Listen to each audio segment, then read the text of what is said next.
Thought Media Network. We are a global broadcast network of positive music, media, and entertainment, inspiring humanity's evolution along the journey of enlightenment and creating a world of love, peace, empowerment, and prosperity for all. New Thought Media Network. Positively inspiring.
Hey everybody, welcome to Inclusive Church. I have missed you so much. Oh my goodness. It's good to travel, but it's also good to be home and to be back and to be with you. So my name is Tracy Brown. I'm so glad that you have joined me today, and we're going to talk a little bit about being inclusive in our church communities. Just in case you are seeing this for the very first time, I always try to remember to do a little bit of a framework of why this show is titled Inclusive Church. That while we are talking about ministries in New Thought spiritual communities, I'm purposely choosing the word church to remind us all that we know that the church is not a piece of property, right? It's the people who come together to learn and to practice spiritual principles, to support one another, to be in the process or in the work of integrating spiritual principles into their lives. And so I purposely have chosen to use church, not ministry, not spiritual communities, even though I may refer to those terms or use those terms throughout the course of this conversation. So that's number one. And then number two, the reminder that when I'm talking about what leaders do in our churches and leaders who are committed to being inclusive, I'm not only talking about ministers. And so please, when you hear the word leader, remember that everyone who is contributing to the way that a volunteer group works, or who is serving on the board, or who is showing up on a regular basis and contributing money, that they are the leaders in your community or in your church who you are relying upon to not only be inclusive and model what it means to be inclusive, but to bring others along as well. So welcome. I'm so glad that you have joined me. Absolutely feel free to put a hello and a where you're watching from in the chat.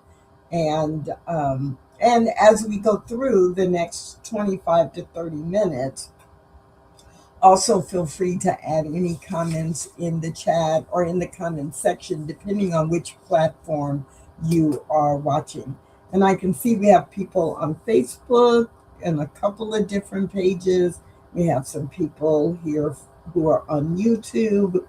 And it looks like the LinkedIn feed is not working. It has a problem today. So we're going to remove it. Remove this destination from the stream. Yes. And it is gone. So, what is a theme today? Rewarding commitment. I have to stop and think. What was it that I was going to talk about today? Rewarding commitment.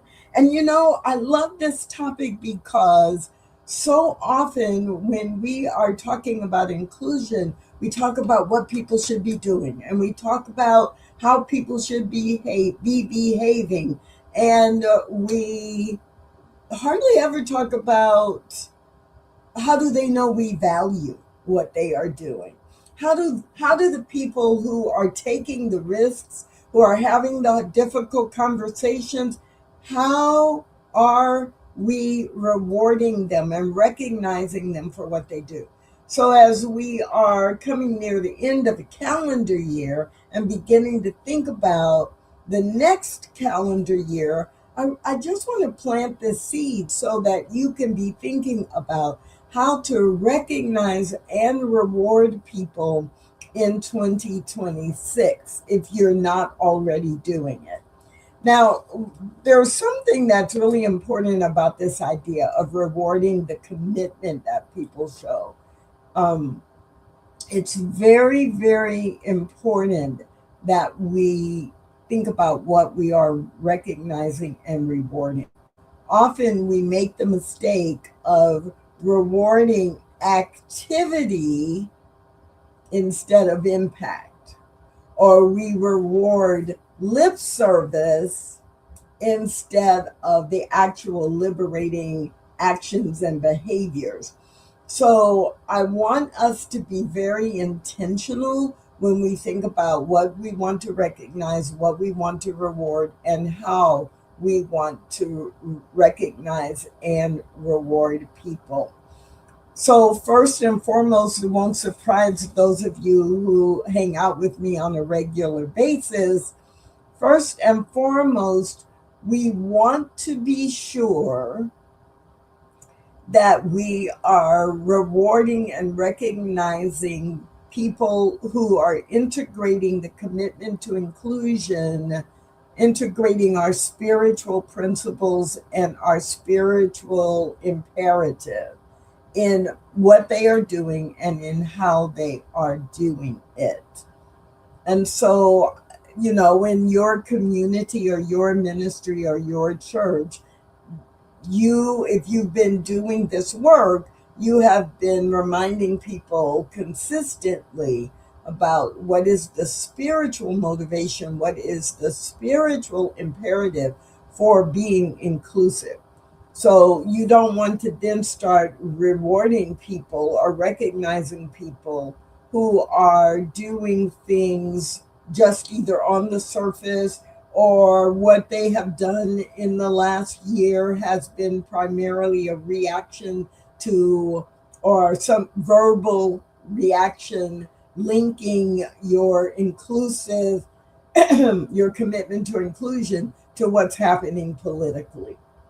Now, I'm not saying that you never want to do that. What I'm saying is that if you are reacting to something that is being talked about in the media or in your community from a political perspective, your job is to constantly and consistently bring back to the forefront the spiritual imperative. Example: a few years ago in my home spiritual community, there had been a series of deaths of Black men while they were in police custody or while they were being questioned by police. And this was happening, obviously, in the bigger world, in the bigger context.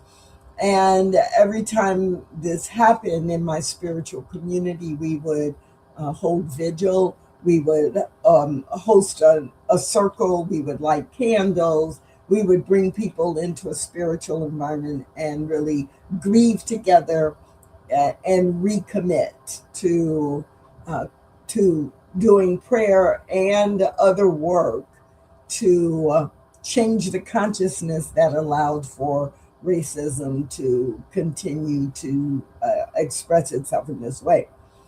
And what was really good about that was we did keep going to, we know from a New Thought and metaphysical perspective, it is the spiritual work that we do that heals, and it is the spiritual work that we do that sets a new demand upon the universe. It's that our prayers are causal in nature. And so if we had been planning to recognize anyone in that process, we would do it from that perspective. And I use that as an example because the focus then is on what we are doing as a spiritual community. And our focus is shifting the consciousness, but also attending to the grief and the healing that needs to happen among our members and our guests. So if we were going to recognize someone who maybe helped to set up this series of events over the course of the year, we wouldn't just say something like, oh, we're honoring Ann Smith because she organized candle lighting every time a Black man was killed. Because without adding the spiritual piece to it, then people will simply default to what they know and what they hear in the secular world about Black men being killed, unarmed Black men being killed. And so if you don't put it in there specifically and intentionally, people will default to what they hear in the news and what they see in their social media. And so we have to be very intentional. So instead, might sound something more like we want to honor and recognize and give gratitude to Ann Smith because she took action to help everyone in our church and everyone who came when we did vigils to help to shift the consciousness. And that is what we do in metaphysics. And so you come up with your own wording, but you have to be explicit in the recognition. So as some of you know, I don't have a guest today, and so this is really a Toolkit Tuesday. The approach is what can you be thinking about and what is in your toolkit versus just describing and discussing activities and priorities and things that I have done or my guests have done. So we are 15 minutes in, and over the next 10 minutes, I just want to share with you some things to really think about. So if we are talking about rewarding the commitment, and a lot this year we've talked about making the commitment, but let's think forward to how might we want to reward the commitment. There are some visible and tangible ways to do that, and there are some less visible or intangible ways to do that. So let's talk for 5 minutes about some of the more intangible ways, just to keep in mind, because as you are thinking about recognizing different people, some of these ideas might really be helpful for you. So intangible meaning, maybe it's not where you may not be explicitly calling out one person for something they've done, or it may not be public, like during your annual awards event or program. And so some of the less visible ways that can really be appreciated by people are include things like simply well, let's start with just simply saying thank you. Like, how about that? Like going to individual people one on one. It's not public, but you're letting them know that you actually do recognize the contribution they are making. And not only do you recognize it, but you value it. And this is something that's not done nearly enough. So when you do that, people actually get it, that you see them, you see what they're doing, and you are aware of what they are doing. This commitment to inclusion can show up in a lot of different ways. A lot of it is in how people are communicating. And maybe you've done some training or a workshop, or you've had, a weekend event, but who stays engaged after the training ends? Who's asking questions? Who do you notice is enrolling others and sharing the information that was in the training with people who weren't there? Who are the people who are using inclusive language, even when it's inconvenient or a little uncomfortable, that they're trying on some new ways of communicating? These are the kinds of things that often get overlooked, and so you don't want to overlook them.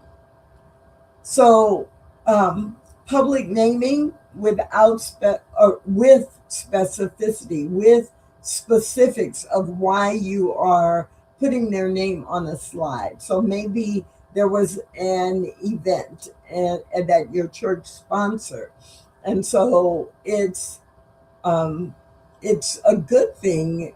And often we put slides up in our communities about, oh, the church did this event or had this program and these 10 people worked on it, and we say thank you.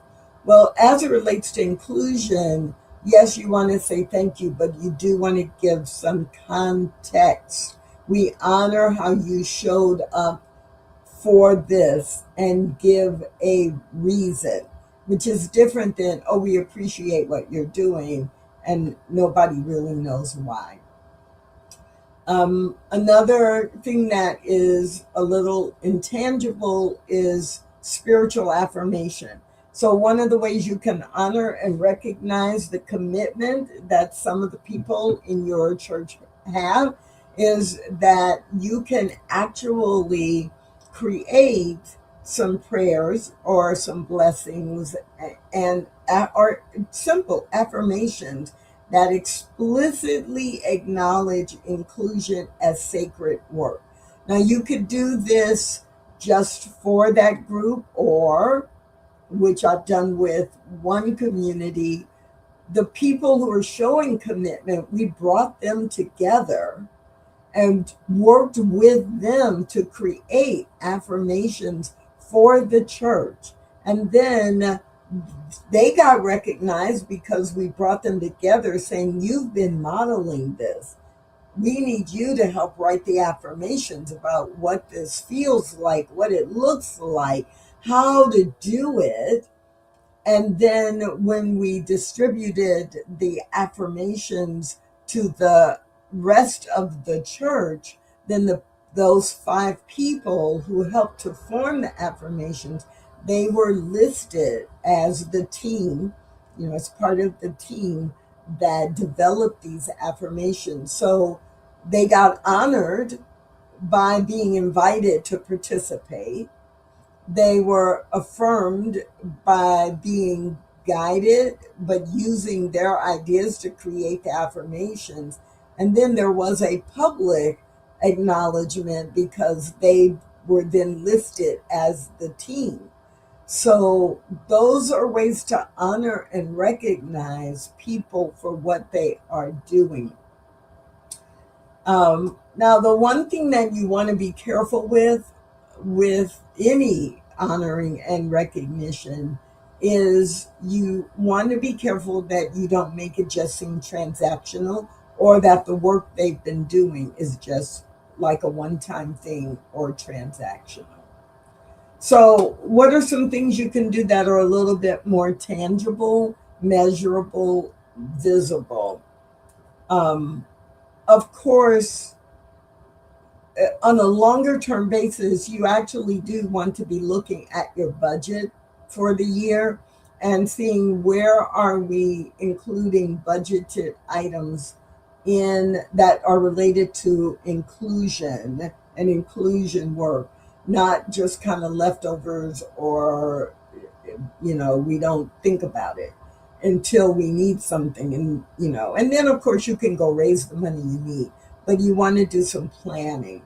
You can obviously have physical examples or symbols of recognition. That could be art or a plaque or an annual recognition.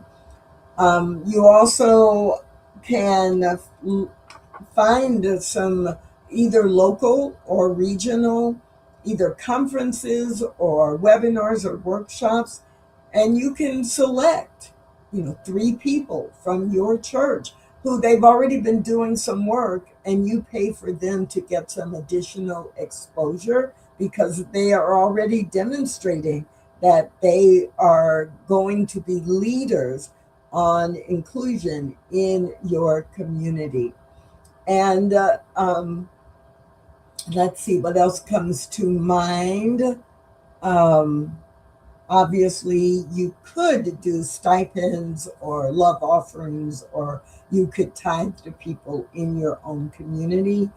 But you've got to be really careful with that, because unless it's part of their job and it's staff, you don't want to send the message that, oh, I want you to do this because I'm going to pay you for it, right? You don't want that to be the primary message.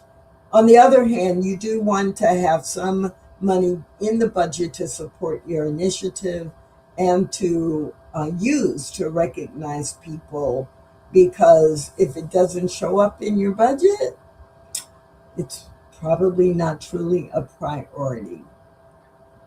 So I'm looking at the time. I really do want to wrap this up in the next 3 or 4 minutes. So let me let me let me share 2 or 3 really quick things. The mistakes that you can make in terms of rewarding commitment usually fall into several categories. Number one, we want to recognize people, and so we reward the people who are just creating harmony, but they're not using courage.